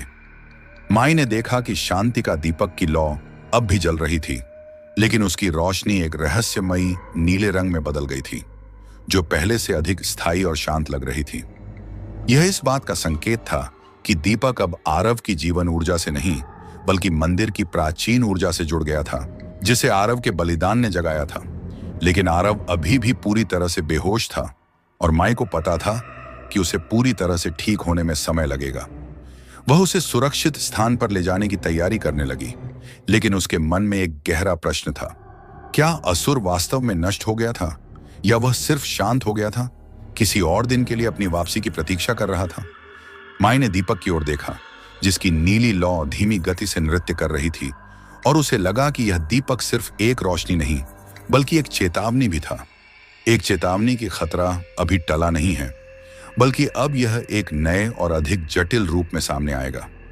माई अपनी बची हुई शक्ति को समेटते हुए आरव को धीरे से उठाकर मंदिर के बाहर ले आई। गांव में सुबह हो चुकी थी, लेकिन वातावरण में अभी भी एक अजीब सी चुप्पी और भय पसरा हुआ था। लोग अपने घरों के अंदर दुबके हुए थे। कोई भी बाहर निकलने की हिम्मत नहीं कर रहा था। उन्हें पता था कि रात में कुछ भयानक घटित हुआ था, लेकिन कोई भी यह जानने की हिम्मत नहीं कर रहा था कि क्या। माई ने आरव को अपने कंधे पर उठाया और उसे अपनी झोपड़ी की ओर ले जाने लगी। आरव का शरीर अभी भी भारी था, और उसकी त्वचा पर एक अजीब सी हल्की नीली आभा थी, जो उसके बलिदान का प्रतीक थी। माई ने आरव को अपनी झोपड़ी के भीतर बने अपने छोटे से औषधालय में लिटाया, जहां प्राचीन जड़ी बूटियां और मंत्रों से अभिमंत्रित तेल रखे थे। उसने तुरंत कुछ दुर्लभ जड़ी बूटियों का लेप तैयार किया और आरव के माथे और छाती पर लगाया। ये जड़ी बूटियां केवल शरीर को नहीं, बल्कि आत्मा को भी शांत करती थीं। माई आरव के पास बैठकर रात भर उसकी निगरानी करती रही, उसके शरीर में जीवन के संकेतों को महसूस करती रही। आरव का शरीर समय समय पर कांप उठता था, जैसे वह किसी भयानक सपने में हो, और उसके होंठ बुदबुदाते थे, जैसे वह किसी अदृश्य शक्ति से बात कर रहा हो। माई ने ध्यान से सुना तो उसे कुछ अस्पष्ट शब्द सुनाई दिए। अंधकार, भीतर। ये शब्द सुनकर माई के माथे पर चिंता की लकीरें गहरी हो गईं। उसे डर था कि असुर का प्रभाव आरव पर अभी भी बना हुआ है, या शायद उसके बलिदान ने असुर के एक अंश को आरव के अंदर ही समाहित कर दिया है। यह एक भयावह संभावना थी, क्योंकि अगर ऐसा हुआ तो आरव अब सिर्फ एक शोधकर्ता नहीं, बल्कि असुर के साथ एक जीवित संबंध बन जाएगा, जो भविष्य में और भी बड़े खतरों को जन्म दे सकता है। तीसरे दिन आरव की आंखें धीरे धीरे खुलीं। उसकी आंखों में अभी भी एक खालीपन था, लेकिन अब उनमें हल्की सी चेतना लौट आई थी। उसने माई को अपने बगल में बैठा देखा, जो मंत्रों का जाप कर रही थी। आरव ने उठने की कोशिश की, लेकिन उसके शरीर में कोई जान नहीं थी। तुम ठीक हो बच्चे? माई ने उसकी आवाज में कोमलता भरते हुए कहा। तुमने एक बड़ा काम किया है। आरव ने धीरे से पूछा, असुर, क्या वह चला गया? माई ने एक गहरी सांस ली। वह शांत हो गया है। शांति का दीपक उसे अब नियंत्रित कर रहा है, लेकिन वह पूरी तरह से नष्ट नहीं हुआ है। आरव के दिमाग में अचानक एक भयानक एहसास कौंध गया। उसे लगा जैसे उसके अंदर कुछ बदल गया है, कुछ ऐसा जो उसका नहीं है। उसे अपने आसपास की हवा में एक अजीब सी कंपन महसूस हुई, जो पहले कभी नहीं हुई थी। उसे लगा जैसे वह उन अदृश्य शक्तियों को देख सकता है जो आसपास मंडरा रही थी, उन्हें महसूस कर सकता है। मुझे कुछ अजीब सा लग रहा है माई, आरव ने कहा। उसकी आवाज में डर था, जैसे जैसे कुछ मेरे अंदर घुस गया हो। माई ने आरव की आंखों में देखा। उसकी आंखें अब पहले से ज्यादा चमकदार थीं और उनमें एक अजीब सी चमक थी जो किसी अलौकिक शक्ति का संकेत थी। माई को पता था कि उसके डर सच हो गए हैं। असुर का एक अंश आरव के अंदर समाहित हो गया था। यह असुर की चाल थी जो उसके बलिदान के जरिए आरव के शरीर को अपना नया ठिकाना बनाना चाहता था। माई ने अपनी आवाज धीमी करते हुए कहा, हाँ बच्चे, असुर का एक अंश अब तुम्हारे अंदर है। उसने तुम्हारे बलिदान का फायदा उठाया और तुम्हारे शरीर को अपना नया घर बना लिया। आरव की आंखें फैल गईं। तो मैं अब असुर हूं, उसने कहा। उसकी आवाज में निराशा थी। नहीं, माई ने दृढ़ता से कहा, तुम असुर नहीं हो। तुम अब असुर के ज्ञान और शक्ति के साथ हो, लेकिन तुम अभी भी आरव हो। यह एक नया युद्ध है बच्चे। अब तुम्हें अपने अंदर के असुर से लड़ना होगा। आरव के दिमाग में एक भयानक विचार कौंध गया। अगर असुर का एक अंश उसके अंदर है तो वह कब तक उसे नियंत्रित कर पाएगा? क्या वह खुद धीरे धीरे असुर में बदल जाएगा? यह एक भयानक सच था जिसने आरव की आत्मा को झकझोर दिया। उसने महसूस किया कि उसकी पूरी दुनिया बदल चुकी है और अब उसे एक ऐसे दुश्मन से लड़ना होगा जो उसके अंदर ही मौजूद है। माई ने समझाया कि यह एक बहुत ही दुर्लभ घटना है जब कोई शक्तिशाली तांत्रिक आत्मा किसी इंसान के शरीर में समाहित हो जाती है। अब आरव के पास असुर की शक्तियां भी होंगी, लेकिन साथ ही असुर की बुरी प्रवृत्तियां भी उसे अपनी ओर खींचने की कोशिश करेंगी। आरव का जीवन अब एक पतली तलवार की धार पर था, जहां उसे हर पल अपने अंदर के अंधेरे से लड़ना होगा। माई ने बताया कि इस स्थिति से निपटने के लिए एक प्राचीन तांत्रिक विधि है जिसे आत्मा शोधन कहा जाता है, लेकिन यह बहुत ही खतरनाक और मुश्किल विधि है जिसके लिए आरव को अपने अंदर की बुराई से लड़ना होगा और उसे हमेशा के लिए बाहर निकालना होगा। यह सब सुनकर आरव के अंदर एक नया डर और एक नई दृढ़ता दोनों जागृत हुई। उसे पता था कि अब उसकी लड़ाई केवल गांव को बचाने की नहीं, बल्कि खुद को बचाने की भी है। आरव के ठीक होने के कुछ दिनों बाद जब वह धीरे धीरे चलने फिरने लगा, माई ने उसे शिवानिया गांव के इतिहास और असुर के बारे में और अधिक विस्तार से बताया। माई ने कहा, यह मंदिर सिर्फ एक धार्मिक स्थल नहीं है आरव, यह एक प्राचीन शक्ति केंद्र है जहां सदियों पहले शक्तिशाली तांत्रिकों ने ब्रह्मांडीय ऊर्जा को नियंत्रित करने का प्रयास किया था। माई ने समझाया कि हजारों साल पहले शिवानिया की धरती पर एक महान तांत्रिक ऋषि रहते थे जिनका नाम महायोगी भैरव था। भैरव ऋषि ने अपनी तपस्या और साधना से इतनी शक्ति प्राप्त कर ली थी कि वे ब्रह्मांडीय ऊर्जा को अपने वश में कर सकते थे। उन्होंने इस मंदिर का निर्माण किया ताकि वे इस शक्ति का उपयोग मानवता की भलाई के लिए कर सकें। लेकिन हर शक्ति का एक नकारात्मक पक्ष भी होता है। उसी समय एक अन्य तांत्रिक जिसका नाम काल भैरव था, जिसने अपनी शक्ति का उपयोग केवल विनाश के लिए किया, उसने अंधेरे रास्तों को चुना और काला जादू सीखना शुरू कर दिया। काल भैरव असुर को इस धरती पर लाना चाहता था ताकि वह अपनी सत्ता स्थापित कर सके। असुर एक ऐसी इकाई थी जो न तो जीवित थी और न ही मृत। वह केवल अंधेरे ऊर्जा का एक रूप था जो भय, घृणा और विनाश पर पनपता था। माई ने बताया कि असुर का जन्म तब हुआ था जब ब्रह्मांड में नकारात्मक ऊर्जा अपनी चरम सीमा पर पहुंच गई थी। काल भैरव ने असुर को शिवानिया में बुलाया और असुर ने आते ही चारों ओर विनाश फैलाना शुरू कर दिया। गांव के लोग मारे गए, खेतों में फसलें सूख गईं और हवा में एक अजीब और गरीब बीमारी फैल गई। महायोगी भैरव ने असुर को रोकने का फैसला किया और उन्होंने काल भैरव के साथ एक भयानक युद्ध लड़ा। यह युद्ध कई दिनों तक चला और अंत में महायोगी भैरव ने शांति के दीपक का उपयोग करके असुर को इस मंदिर के गर्भगृह में कैद कर लिया। शांति का दीपक एक ऐसा उपकरण था जो केवल पवित्र जीवन ऊर्जा से जलता था और उसकी रोशनी असुर की अंधेरी शक्ति को नियंत्रित कर सकती थी। लेकिन काल भैरव ने मरने से पहले असुर को एक श्राप दिया था, जब भी कोई निर्दोष आत्मा इस दीपक को पूरी तरह से जलाएगी, असुर का एक अंश उस आत्मा में समाहित हो जाएगा और वह आत्मा असुर के नए रूप का वाहक बन जाएगी। यही कारण था कि माई इतनी डरी हुई थी। उसे पता था कि आरव ने अनजाने में काल भैरव के श्राप को पूरा कर दिया था। आरव ये सुनकर सन्न रह गया। तो वह अब असुर का वाहक है, उसके अंदर असुर का एक अंश है। यह विचार उसके दिमाग में घूम रहा था। माई ने समझाया कि आरव के अंदर असुर का अंश होने का मतलब यह नहीं है कि वह बुरा बन जाएगा। इसका मतलब यह है कि आरव अब असुर की शक्तियों को महसूस कर पाएगा और उन शक्तियों का उपयोग कर पाएगा, लेकिन उसे हर पल अपने अंदर के अंधेरे से लड़ना होगा। अगर वह हार गया तो असुर उसके शरीर पर पूरी तरह से हावी हो जाएगा और वह एक नया असुर बन जाएगा। माई ने बताया कि आत्मा शोधन की विधि के लिए आरव को एक प्राचीन लुप्त हो चुकी तांत्रिक पुस्तक को खोजना होगा, जिसका नाम काल तंत्र है। यह पुस्तक काल भैरव ने लिखी थी और इसमें असुर को नियंत्रित करने और उसे शरीर से बाहर निकालने की सभी विधियां वर्णित हैं। यह पुस्तक बहुत शक्तिशाली और खतरनाक है और यह गलत हाथों में पड़ गई तो दुनिया को नष्ट कर सकती है। माई ने कहा कि काल तंत्र की अंतिम प्रति किसी अज्ञात स्थान पर छिपी हुई है और उसे खोजने के लिए आरव को एक लंबी और खतरनाक यात्रा करनी होगी। माई ने आरव को चेतावनी दी कि असुर अब उसके अंदर है और वह आरव को काल तंत्र खोजने से रोकने की हर कोशिश करेगा। आरव को अक्सर अजीबोगरीब सपने आने लगे, जिनमें उसे असुर की भयानक आवाजें और दृश्य दिखाई देते थे। उसे लगा जैसे असुर उसके दिमाग में घुसकर उसे भ्रमित करने की कोशिश कर रहा हो, उसे अपनी ओर खींच रहा हो। कभी कभी उसे भयानक सिरदर्द होता और उसकी आंखें लाल हो जाती, जैसे वह असुर की शक्ति को नियंत्रित करने की कोशिश कर रहा हो। आरव को यह भी महसूस हुआ कि उसकी इंद्रियां तेज हो गई हैं। वह दूर की आवाजें सुन सकता था और हवा में सूक्ष्म ऊर्जाओं को महसूस कर सकता था। यह असुर की शक्ति का प्रभाव था। आरव ने महसूस किया कि उसका समय बहुत कम है।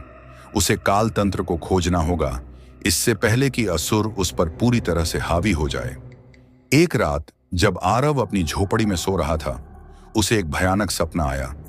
सपने में उसे एक प्राचीन गुफा दिखाई दी, जिसके भीतर एक विशालकाय चमकदार लाल मणि चमक रही थी। मणि के चारों ओर भयानक आकृतियां मंडरा रही थीं और उनके बीच में काल तंत्र पुस्तक रखी थी। सपने में असुर की आवाज गूंजी, तुम इसे नहीं पा सकते इंसान, यह मेरा है, तुम मेरे दास बनोगे। आरव डर कर जाग गया। उसका पूरा शरीर पसीने से भीगा हुआ था। उसे लगा कि यह सिर्फ एक सपना नहीं था, बल्कि असुर द्वारा भेजा गया एक संदेश था, या शायद काल तंत्र का ही बुलावा था। उसने तुरंत माई को सपना बताया। माई ने ध्यान से सुना और उसके चेहरे पर चिंता की लकीरें उभर आईं। यह सपना तुम्हें काल तंत्र का रास्ता दिखा रहा है बच्चे, माई ने कहा। यह मणि असुर के मूल ऊर्जा से जुड़ी है और यह पुस्तक वहीं सुरक्षित है। माई ने बताया कि यह गुफा असुर के जन्म स्थान से जुड़ी हुई है, जहां असुर की शक्तियां सबसे अधिक प्रबल हैं। वहां जाना बहुत खतरनाक है, क्योंकि असुर के सेवक और उसके द्वारा रचे गए मायावी जीव उस गुफा की रखवाली करते हैं। माई ने आरव को एक प्राचीन नक्शा दिया जो ताड़पत्री पर बना था और जिस पर गुफा का स्थान चिह्नित था। नक्शे पर कुछ रहस्यमयी प्रतीक और चेतावनी भी खुदी हुई थी। माई ने कहा, यह नक्शा तुम्हें काल तंत्र तक पहुंचाएगा, लेकिन तुम्हें बहुत सावधान रहना होगा।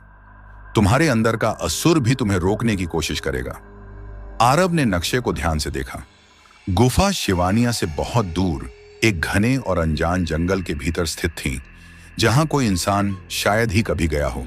आरव को पता था कि यह यात्रा बहुत लंबी और खतरनाक होगी, लेकिन उसके पास कोई और रास्ता नहीं था। उसने माई से विदा ली और अपनी यात्रा के लिए तैयारियां करने लगा। उसने अपने साथ कुछ जरूरी सामान, भोजन, पानी, टॉर्च और अपनी पुरानी शोध सामग्री रखी। आरव ने अपने अंदर एक अजीब सी दृढ़ता महसूस की, लेकिन साथ ही एक गहरा डर भी था। उसे पता था कि वह अब अकेला नहीं है। असुर उसके अंदर ही मौजूद है और वह हर पल उसकी परीक्षा लेगा। आरव ने जंगल की ओर कदम बढ़ाए। जैसे ही वह जंगल के भीतर घुसा, पेड़ों की शाखाएं हवा में ऐसे हिलने लगीं, जैसे कोई अदृश्य हाथ उन्हें हिला रहा हो, और हवा में एक धीमी लेकिन स्पष्ट फुसफुसाहट सुनाई दी। तुम इसे नहीं पा सकते, तुम मेरे दास बनोगे। यह असुर की आवाज थी जो आरव को डराने की कोशिश कर रही थी। आरव ने अपनी आंखें बंद की और माई के शब्दों को याद किया, तुम्हें अपने अंदर के असुर से लड़ना होगा। वह जानता था कि यह सिर्फ शुरुआत है। रास्ते में उसे अजीबोगरीब निशान और संकेत दिखाई दिए जो नक्शे में भी बने हुए थे। ये निशान असुर के सेवकों द्वारा छोड़े गए थे, जो गुफा की ओर जाने वाले रास्ते को चिह्नित कर रहे थे। आरव ने पेड़ों की शाखाओं पर कुछ अजीबोगरीब प्रतीक खुदे हुए देखे और जमीन पर कुछ तांत्रिक अवशेष भी बिखरे पड़े थे। जंगल धीरे धीरे और घना होता गया और सूरज की रोशनी पेड़ों के घने पत्तों से छनकर मुश्किल से जमीन तक पहुंच रही थी। हवा में एक अजीब सी उदासी और भारीपन थी और पेड़ों से अजीबोगरीब आवाजें आ रही थीं, जैसे कोई रो रहा हो या कोई फुसफुसा रहा हो। रात होते ही जंगल और भी भयानक हो गया। आरव ने अपनी टॉर्च जलाई तो रोशनी में उसने देखा कि पेड़ों की शाखाएं अजीबोगरीब आकृतियों में बदल गई थीं, जैसे वे उसे पकड़ना चाहती हों। उसे लगा कि उसकी हर हरकत पर कोई नजर रख रहा है, कोई अदृश्य आंखें उसका पीछा कर रही हैं। आरव को अपने आसपास किसी के होने का एहसास हुआ, लेकिन जब उसने मुड़कर देखा तो कुछ नहीं था। यह असुर की माया थी जो उसे भ्रमित कर रही थी। आरव ने अपनी हिम्मत नहीं हारी और वह आगे बढ़ता रहा। चलते चलते वह एक दलदली क्षेत्र में पहुंच गया, जहां जमीन पर मोटी काई और चिपचिपी मिट्टी थी। दलदल से एक अजीब सी सड़ी हुई गंध आ रही थी और हवा में मच्छर मंडरा रहे थे।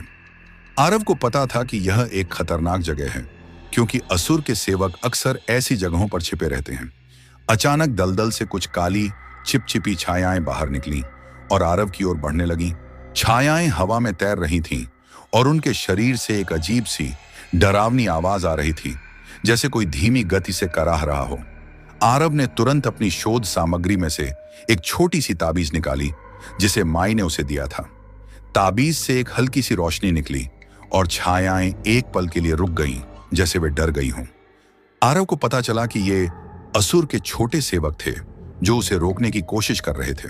उसने ताबीज को अपने सामने रखा और अपनी पूरी शक्ति से मंत्रों का जाप करना शुरू किया, जो माई ने उसे सिखाए थे। मंत्रों की शक्ति से छायाएं धीरे धीरे पीछे हटने लगीं और अंत में वे दलदल में वापस समाहित हो गईं। आरव को राहत मिली, लेकिन उसे पता था कि यह सिर्फ शुरुआत है। असुर उसे काल तंत्र तक पहुंचने से रोकने के लिए हर संभव कोशिश करेगा और उसे और भी भयानक चुनौतियों का सामना करना होगा। आरव ने अपनी यात्रा जारी रखी, लेकिन अब उसे यह भी महसूस होने लगा था कि उसके अंदर का असुर का अंश भी जागृत हो रहा है। कभी कभी उसे लगा कि उसकी आंखें अंधेरे में चमक रही हैं और उसके हाथों से एक अजीब सी ऊर्जा निकल रही है। यह असुर की शक्ति थी जो अब उसके नियंत्रण से बाहर होने की कोशिश कर रही थी। आरव को डर था कि अगर वह अपनी शक्ति को नियंत्रित नहीं कर पाया तो वह खुद ही एक नया असुर बन जाएगा। वह उस गुफा तक पहुंच पाएगा या असुर उसे हमेशा के लिए निगल जाएगा और वह खुद एक ऐसे राक्षस में बदल जाएगा जो शिवानिया को नष्ट कर देगा। उसका भविष्य अब एक अदृश्य और भयानक खतरे से घिरा हुआ था। यह था काला जादू और तंत्र विद्या का टकराव का चौथा एपिसोड। आरव अब एक ऐसे मोड़ पर खड़ा है जहां उसका सामना न केवल बाहरी शत्रुओं से है, बल्कि अपने भीतर छिपे असुर से भी है। क्या वह काल तंत्र तक पहुंच पाएगा या अपने ही अंदर के अंधेरे का शिकार बन जाएगा? और असुर का अगला कदम क्या होगा? क्या वह आरव को अपना नया वाहक बनाने में सफल होगा या आरव उसे हमेशा के लिए नष्ट कर देगा? आरव की यात्रा दलदली क्षेत्र से आगे बढ़ चुकी थी, लेकिन अब हर कदम पहले से कहीं ज्यादा मुश्किल और डरावना होता जा रहा था। जंगल अब और भी घना और काला हो गया था, जहां सूरज की रोशनी का एक कण भी जमीन तक नहीं पहुंच पा रहा था और हवा में एक अजीब सी भारीपन थी, जैसे कोई अदृश्य दीवार उसे आगे बढ़ने से रोक रही हो। पेड़ों की शाखाएं अजीबोगरीब कंकाल जैसी आकृतियों में फैल चुकी थीं, जिनसे एक मध्यम चीखने जैसी आवाज आ रही थी, जैसे वे आरव को चेतावनी दे रही हों या उसे अपने जाल में फंसाना चाहती हों। जमीन पर सूखी पत्तियां इतनी बिखरी पड़ी थीं कि हर कदम पर एक अजीब सी चरमराहट भरी आवाज आती थी, जैसे कोई अदृश्य जीव उसके पीछे चल रहा हो। आरव को यह भी महसूस हुआ कि उसके अंदर का असुर का अंश अब और भी प्रबल होता जा रहा है। उसकी आंखें अक्सर अंधेरे में चमकने लगती थीं और उसके हाथों से एक काली ठंडी ऊर्जा निकलने लगती थी, जिसे वह नियंत्रित करने की लाख कोशिश करने पर भी रोक नहीं पाता था। उसे अक्सर भयानक दृश्य दिखाई देते थे, अनगिनत लाशें, खंडहर होते शहर और धरती पर फैला हुआ विनाश। ये असुर की स्मृतियां थीं जो उसके दिमाग में घुसकर आरव को भ्रमित करने की कोशिश कर रही थीं, उसे अपनी ओर खींच रही थीं। आरव को अपने भीतर एक भयानक शक्ति का एहसास होता था जो उसे अपनी ओर खींच रही थी, और कभी कभी उसे लगा कि वह अपनी मर्जी के खिलाफ कुछ भयानक काम कर सकता है। उसके शरीर में एक अजीब सी ऐंठन महसूस होती थी और उसके होंठ बुदबुदाते थे, जैसे वह किसी अज्ञात भाषा में मंत्रों का जाप कर रहा हो। आरव ने अपनी सारी मानसिक शक्ति लगाकर इन प्रभावों को रोकने की कोशिश की। उसे पता था कि अगर वह अपनी एकाग्रता खो देगा तो असुर उस पर पूरी तरह से हावी हो जाएगा। जैसे जैसे आरव गुफा के करीब पहुंच रहा था, जंगल में अजीबोगरीब आवाजें और बढ़ गईं। उसे लगा कि उसके पीछे कोई चल रहा है, कोई अदृश्य जीव उसका पीछा कर रहा है। कभी कभी पेड़ों के बीच से काली छायाएं निकलकर उसकी ओर दौड़ती, लेकिन पलक झपकते ही गायब हो जाती। ये असुर के मायावी सेवक थे, जो आरव को भ्रमित करके उसे गुफा तक पहुंचने से रोकना चाहते थे। आरव ने अपनी जेब से तांत्रिक माई का दिया हुआ ताबीज निकाला और उसे अपने सामने रखा। ताबीज से एक हल्की सी रोशनी निकली, जो उन छायाओं को दूर रखने में मदद कर रही थी, लेकिन आरव को पता था कि यह सिर्फ एक अस्थायी समाधान है। एक रात जब आरव एक बड़े पेड़ के नीचे आराम कर रहा था, उसे अचानक एक भयानक सपना आया। सपने में उसे एक विशालकाय डरावनी आंख दिखाई दी, जो उसे सीधे देख रही थी, और उस आंख से एक भयानक हंसी निकली। तुम मेरी ओर आ रहे हो इंसान, तुम मेरे हो। आरव डर कर जाग गया। उसका पूरा शरीर पसीने से भीगा हुआ था। उसे लगा कि यह असुर का सीधा संदेश था, जो उसे चुनौती दे रहा था। आरव ने महसूस किया कि गुफा बहुत करीब है और खतरा अब अपने चरम पर पहुंच चुका है। अगले दिन सुबह आरव आखिरकार उस गुफा तक पहुंच गया, जिसका उसने सपने में देखा था। गुफा का प्रवेश द्वार विशालकाय और भयानक था, जैसे किसी प्राचीन राक्षस का मुंह हो, और उसके चारों ओर की चट्टानें अजीबोगरीब आकृतियों में फैली हुई थीं, जिन पर प्राचीन प्रतीक खुदे हुए थे। गुफा के प्रवेश द्वार पर एक अजीब सी बदबू आ रही थी, जो किसी सड़े हुए मांस और जलती हुई राख का मिश्रण थी। गुफा के अंदर से एक मध्यम लाल रोशनी आ रही थी, जो रहस्यों और खतरों से भरी हुई थी। आरव ने अपनी टॉर्च जलाई और गुफा के अंदर कदम रखा। जैसे ही वह अंदर घुसा, गुफा का प्रवेश द्वार अचानक एक तेज आवाज के साथ बंद हो गया, जैसे किसी विशालकाय पत्थर ने रास्ता रोक दिया हो। आरव को लगा कि वह अब पूरी तरह से फंस चुका है। गुफा के अंदर हवा इतनी भारी थी कि आरव को अपनी सांसें लेने में भी दिक्कत हो रही थी। दीवारों पर अजीबोगरीब नुकीले क्रिस्टल लटक रहे थे, जिनसे एक मध्यम लेकिन डरावनी चमक निकल रही थी। जमीन पर हड्डियों के टुकड़े बिखरे हुए थे और दीवारों पर खून के सूखे हुए धब्बे थे, जो किसी प्राचीन बलि का संकेत थे। आरव को लगा कि यह गुफा सिर्फ पत्थरों का ढेर नहीं, बल्कि एक जीवित सांस लेने वाला नरक है, जो अपनी भयानक यादों से भरा हुआ है। गुफा के भीतर हर कदम पर एक नया भयावह दृश्य उसका इंतजार कर रहा था। आरव ने देखा कि गुफा की दीवारों पर असुर के भयानक चित्र उकेरे गए थे, जो उसकी क्रूरता और विनाश की कहानी बता रहे थे। एक चित्र में असुर को एक विशालकाय नाग के रूप में दिखाया गया था, जिसके कई सिर थे और हर सिर से आग की लपटें निकल रही थीं। दूसरे चित्र में असुर को एक ऐसे दानव के रूप में दिखाया गया था, जो बच्चों और महिलाओं को निगल रहा था, और उसके चारों ओर रक्त की नदियां बह रही थीं। ये चित्र इतने जीवंत थे कि आरव को लगा कि वह असुर की उपस्थिति को महसूस कर सकता है, जैसे असुर खुद उसे देख रहा हो। आरव गुफा के भीतर आगे बढ़ता रहा, और जैसे ही वह एक घुमावदार मार्ग से गुजरा, उसे एक विशालकाय कक्ष दिखाई दिया। कक्ष के बीच में एक विशालकाय चमकदार लाल मणि चमक रही थी, जो सपने में दिखाई दी थी। मणि इतनी बड़ी थी कि वह एक इंसान के आकार की थी, और उससे एक तीव्र स्पंदित ऊर्जा निकल रही थी, जो आरव के शरीर को झकझोर रही थी। मणि के चारों ओर जमीन पर कई तांत्रिक वृत्त बने हुए थे, जिनमें प्राचीन भाषा में मंत्र खुदे हुए थे, और उन वृत्तों के बीच में एक पत्थर के चबूतरे पर काल तंत्र पुस्तक रखी थी। पुस्तक पर धूल की एक मोटी परत छड़ी हुई थी, लेकिन उसकी आभा अभी भी रहस्यमयी और शक्तिशाली लग रही थी। पुस्तक के चारों ओर भयानक आकृतियां मंडरा रही थीं। ये असुर के शक्तिशाली सेवक थे, जो गुफा की रखवाली कर रहे थे। ये सेवक हवा में तैर रहे थे। उनके शरीर से काली चिपचिपी छायाएं निकल रही थीं, और उनके हाथों में नुकीले हथियार थे। उनकी आंखें अंगारों की तरह चमक रही थीं, और उनके मुंह से एक अजीब सी डरावनी फुसफुसाहट आ रही थी। तुम इसे नहीं पा सकते, तुम मेरे दास बनोगे। आरव को लगा कि वह अब फंस चुका है। असुर के सेवक तेजी से उसकी ओर बढ़ने लगे। उनके हाथों में हथियार थे, और वे आरव पर हमला करने के लिए तैयार थे। आरव ने तुरंत माई का दिया हुआ ताबीज निकाला और उसे अपने सामने रखा। ताबीज से एक तेज रोशनी निकली, जिसने सेवकों को कुछ पल के लिए रोक दिया। आरव ने इस मौके का फायदा उठाया और अपनी पूरी ताकत लगाकर काल तंत्र पुस्तक की ओर भागा। लेकिन असुर के सेवक इतने शक्तिशाली थे कि वे रोशनी के बावजूद आरव की ओर बढ़ने लगे।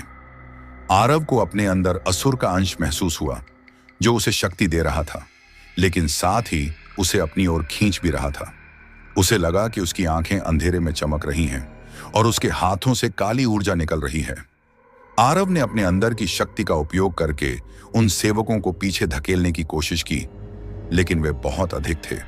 जैसे ही वह पुस्तक के करीब पहुंचा, असुर की आवाज उसके दिमाग में एक बार फिर गूंजी, तुम मुझे नहीं पा सकते इंसान, ये मेरा है, तुम मेरे दास बनोगे। असुर की आवाज इतनी तीव्र थी कि आरव को लगा जैसे उसका सिर फट जाएगा। पुस्तक के पास पहुंचते ही आरव ने देखा कि पुस्तक के चारों ओर एक अदृश्य ऊर्जा कवच था जो उसे छूने से रोक रहा था। यह वही कवच था जिसका जिक्र माई ने किया था। कवच इतना मजबूत था कि आरव उसे भेद नहीं पा रहा था। असुर के सेवक अब उसके बहुत करीब आ चुके थे और वे उस पर हमला करने के लिए तैयार थे। आरव को लगा कि यह उसका अंत है। उसे याद आया कि माई ने कहा था कि काल तंत्र तक पहुंचने के लिए एक विशेष कुंजी की आवश्यकता होगी, लेकिन उसने यह नहीं बताया था कि वह कुंजी कहां है। आरव ने अपने चारों ओर देखा और उसकी नजर लाल मणि पर पड़ी। क्या यह मणि ही कुंजी थी? आरव ने अपनी सारी बची हुई शक्ति को एकत्रित किया और लाल मणि की ओर भागा। असुर के सेवक आरव के पीछे भागे, लेकिन आरव तेजी से मणि की ओर बढ़ रहा था। जैसे ही आरव ने मणि को छुआ, उससे एक तेज गर्म ऊर्जा निकली जिसने आरव के शरीर को अपनी चपेट में ले लिया। उसे लगा जैसे उसका शरीर जल रहा हो, लेकिन साथ ही उसे एक अजीब सी शक्ति का एहसास हुआ। मणि से एक तेज रोशनी निकली जिसने पूरे कक्ष को अपनी चपेट में ले लिया। रोशनी इतनी तीव्र थी कि असुर के सेवक एक पल के लिए ठिठक गए और उनके शरीर से धुआं निकलने लगा। रोशनी के साथ ही काल तंत्र पुस्तक के चारों ओर का ऊर्जा कवच टूट गया और पुस्तक अब आरव के लिए सुलभ थी। आरव ने तुरंत पुस्तक को उठाया, लेकिन जैसे ही उसने उठाया, असुर की आवाज एक बार फिर गूंजी, लेकिन इस बार वह आवाज सीधे उसके अंदर से आ रही थी। तुमने इसे पाया इंसान, लेकिन तुम मुझे नियंत्रित नहीं कर सकते। मैं अब तुम्हारा हूं। असुर की आवाज आरव के दिमाग में सीधे घुस चुकी थी और उसे लगा कि असुर अब उसके शरीर पर पूरी तरह से हावी हो रहा है। उसकी आंखों में एक अजीब सी चमक आ गई थी और उसके शरीर में एक अजीब सी ऐंठन महसूस हुई, जैसे कोई दूसरा अस्तित्व उसके अंदर प्रवेश कर रहा हो। आरव को अपने अंदर एक भयानक युद्ध महसूस हुआ, उसके और असुर के बीच एक युद्ध जहां असुर उसकी चेतना को निगलने की कोशिश कर रहा था। आरव ने तुरंत कालतंत्र पुस्तक खोली और उसमें आत्मा शोधन विधि को खोजना शुरू किया। पुस्तक की भाषा बहुत जटिल थी, लेकिन असुर के ज्ञान के कारण आरव उसे समझ पा रहा था। उसे पता चला कि आत्मा शोधन एक ऐसी विधि है जहां व्यक्ति को अपनी चेतना को असुर की चेतना से अलग करना होता है और उसे हमेशा के लिए अपने शरीर से बाहर निकालना होता है। यह एक बेहद खतरनाक विधि थी, क्योंकि अगर आरव थोड़ी सी भी गलती करता तो असुर उस पर पूरी तरह से हावी हो जाता और वह एक नया असुर बन जाता। असुर के सेवक अब फिर से आरव की ओर बढ़ने लगे थे और कक्ष की लाल रोशनी और तीव्र हो गई थी। आरव ने पुस्तक में लिखी विधि को पढ़ना शुरू किया और उसने तुरंत आत्मा शोधन प्रक्रिया शुरू की। उसने अपने अंदर की शक्ति को एकाग्र किया और अपनी चेतना को अपने शरीर से अलग करने की कोशिश की। यह एक बेहद दर्दनाक अनुभव था, जैसे उसकी आत्मा को उसके शरीर से खींचा जा रहा हो। आरव को अपने दिमाग में एक भयानक दृश्य दिखाई दिया। वह खुद एक अंधेरे अनंत शून्य में खड़ा था और उसके सामने असुर का विशालकाय धुएंदार रूप था, जिसकी आंखें दहकते अंगारों की तरह चमक रही थीं। असुर ने आरव की ओर एक भयानक हंसी के साथ देखा। तुम मेरे नहीं हो सकते इंसान, तुम मेरे दास बनोगे। आरव ने अपनी सारी शक्ति लगाकर असुर से लड़ने की कोशिश की। यह एक मानसिक युद्ध था जहां असुर उसे भ्रमित करने की कोशिश कर रहा था, उसे अपनी ओर खींच रहा था। आरव को अपने बचपन के भयानक सपने, अपने खोए हुए प्रियजनों के चेहरे और अपने सबसे गहरे डर दिखाई देने लगे। असुर उसे कमजोर करने की कोशिश कर रहा था, उसे अपनी ओर खींच रहा था। आरव ने माई के शब्दों को याद किया, तुम्हें अपने अंदर के असुर से लड़ना होगा। उसने अपनी पूरी शक्ति को एकाग्र किया और असुर के खिलाफ एक अंतिम प्रहार करने की कोशिश की। उसने काल तंत्र में लिखे आत्मा शोधन के अंतिम मंत्र का जाप करना शुरू किया। मंत्र इतना शक्तिशाली था कि आरव के दिमाग में एक तेज कंपन हुई और असुर का धुएंदार रूप कांपने लगा। असुर ने दर्दनाक चीख मारी, नहीं, तुम मुझे नहीं रोक सकते। मंत्रों के साथ साथ आरव की चेतना से एक सफेद रोशनी निकली जिसने असुर के धुएंदार रूप को अपनी चपेट में ले लिया। असुर का रूप धीरे धीरे कमजोर पड़ने लगा और उसे धुआं निकलने लगा। वह चीखता रहा, लेकिन उसकी आवाज धीरे धीरे मध्यम पड़ गई। कुछ क्षणों बाद असुर का धुआं पूरी तरह से आरव की चेतना से बाहर निकल गया और वह सफेद रोशनी में समाहित हो गया, जो फिर एक छोटे से बिंदु में बदलकर गायब हो गई। आरव ने असुर को अपने शरीर से बाहर निकाल दिया था। आरव धीरे धीरे होश में आया। उसने देखा कि वह अभी भी गुफा के कक्ष में जमीन पर पड़ा था। असुर के सेवक गायब हो चुके थे और कक्ष में लाल रोशनी अब शांत सामान्य रोशनी में बदल गई थी। काल तंत्र पुस्तक उसके बगल में खुली पड़ी थी और लाल मणि अभी भी चमक रही थी, लेकिन अब उसकी चमक शांत और स्थिर थी। आरव ने अपने शरीर में एक अजीब सी हल्कापन महसूस की, जैसे उसके ऊपर से एक बहुत बड़ा बोझ हट गया हो। उसकी आंखों में अब कोई चमक नहीं थी और उसके हाथों से कोई काली ऊर्जा नहीं निकल रही थी। वह अब पूरी तरह से असुर के प्रभाव से मुक्त था। आरव ने काल तंत्र पुस्तक को उठाया और उसे बंद कर दिया। उसे पता था कि यह पुस्तक बहुत शक्तिशाली और खतरनाक है और उसे इसे सुरक्षित रखना होगा। आरव गुफा से बाहर निकला। आरव ने उसे काल तंत्र पुस्तक दी और उसे अपनी पूरी कहानी बताई, कैसे उसने असुर से लड़ाई लड़ी और कैसे उसने उसे अपने शरीर से बाहर निकाला। माई ने ध्यान से सुना और उसके चेहरे पर गर्व का भाव था। तुमने वह कर दिखाया बच्चे, जो किसी ने नहीं किया, माई ने कहा। तुमने अंधकार को हराया और तुमने खुद को भी बचाया। माई ने शांति के दीपक की ओर देखा, जो शिव मंदिर के गर्भगृह में अब भी जल रहा था। उसकी नीली लौ अब स्थिर और शांत थी, जैसे वह शिवानियां गांव को हमेशा के लिए सुरक्षित रख रही हो। माई ने बताया कि असुर अब पूरी तरह से नष्ट हो चुका है, लेकिन उसकी ऊर्जा अभी भी इस धरती पर मौजूद है और अगर कभी फिर से अंधकार बढ़ता है तो शांति का दीपक उसे नियंत्रित रखेगा। आरव शिवानिया में कुछ दिन रुका और उसने गांव के लोगों को यह भी समझाया कि अब उन्हें डरने की जरूरत नहीं है। गांव में धीरे धीरे शांति और सामान्य जीवन लौटने लगा। लोग अब रात में बाहर निकलने लगे थे और बच्चों की हंसी फिर से गलियों में गूंजने लगी थी। शिवानिया गांव अब एक नए अध्याय की शुरुआत कर रहा था, जहां अंधकार का साया हट चुका था। आरव ने माई से विदा ली और शहर की ओर अपनी वापसी की यात्रा शुरू की। वह जानता था कि उसकी जिंदगी अब पहले जैसी नहीं होगी। उसे अपने अंदर की लड़ाई से कुछ नया मिला था, कुछ ऐसा जो उसे पहले कभी नहीं था। आरव अब सिर्फ तथ्यों पर नहीं, बल्कि अपनी अंतरात्मा पर भी विश्वास करने लगा था।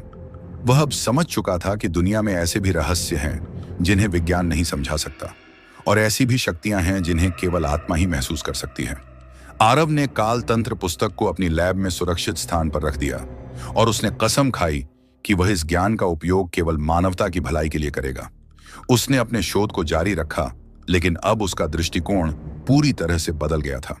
वह अब केवल प्राचीन सभ्यताओं के रहस्यों को नहीं खंगाल रहा था, बल्कि ब्रह्मांडीय ऊर्जा और छिपी हुई शक्तियों को समझने की कोशिश कर रहा था। आरव का नाम अब केवल एक इतिहासकार के रूप में नहीं, बल्कि एक ऐसे व्यक्ति के रूप में जाना जाने लगा था जिसने अंधकार को हराया था। वह कई लोगों के लिए प्रेरणा बन गया और उसने दुनिया को यह दिखाया कि हिम्मत और निस्वार्थता से किसी भी चुनौती का सामना किया जा सकता है। लेकिन आरव के मन में एक गहरा प्रश्न अभी भी अनुत्तरित था। क्या असुर वास्तव में हमेशा के लिए नष्ट हो गया था, या उसकी ऊर्जा का एक सूक्ष्म अंश अभी भी कहीं छिपा हुआ था? अगले अवसर की प्रतीक्षा में। कभी कभी जब रात गहरी होती थी और आरव अपनी लैब में अकेला होता था, तो उसे हल्की सी फुसफुसाहट सुनाई देती, जैसे कोई दूर से बुला रहा हो, तुम मुझे नहीं पा सकते, तुम मुझे कभी नहीं मार सकते। यह फुसफुसाहट इतनी धीमी होती थी कि आरव को लगता कि यह सिर्फ उसका वहम है, लेकिन वह जानता था कि कुछ रहस्य अभी भी अनसुलझे हैं और यह कहानी अभी भी पूरी तरह कहानी यहीं समाप्त होती है। आपको काला जादू और तंत्र विद्या का टकराव की यह रहस्यमयी और रोमांचक यात्रा कैसी लगी? आरव की हिम्मत और बलिदान की यह कहानी आपको कैसी लगी? हमें अपने विचार कमेंट्स में जरूर बताएं। अगर आपको यह कहानी पसंद आई तो कृपया लाइक बटन दबाना न भूलें और हमारे चैनल को सब्सक्राइब करें ताकि आप भविष्य में ऐसी और भी रोमांचक कहानियों को देख सकें। अपने दोस्तों और परिवार के साथ शेयर करें ताकि वे भी इस रहस्यमयी दुनिया का अनुभव कर सकें। आपके सपोर्ट से ही हम ऐसी और भी शानदार कहानियां आपके लिए लाते रहेंगे। धन्यवाद।